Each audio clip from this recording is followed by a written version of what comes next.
Thank you. Good afternoon, everyone. I'm going to talk to you about the generational shifts that we've seen and the impact that that has, and then taking that forward, with the pace of change that we're constantly seeing, what might the organisation of the future look like? Can you put your hand up if you were born between 1965 and 1983?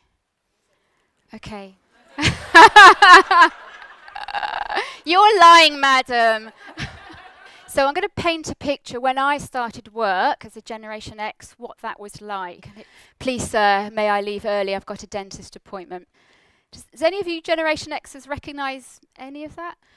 So as you think about collaborating, if you're a Generation X, how are you going to feel about a Generation Z who might come to work in flip-flops, which I think you did one day, Ian, is that right? But there are also quite a few things that we all have in common.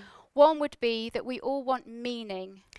We also want to work for a company that has a purpose. We all want flexibility.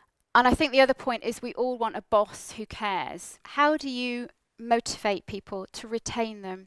Thinking then about actually what does this mean for the workplace of tomorrow? And I think this is a nice analogy to use actually. You've got the heroic leadership and host leadership.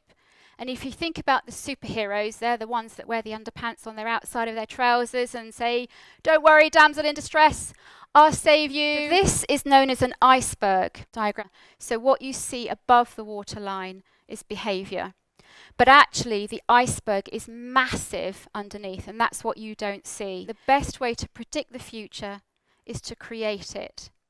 So what part will you play in that? Thank you very much.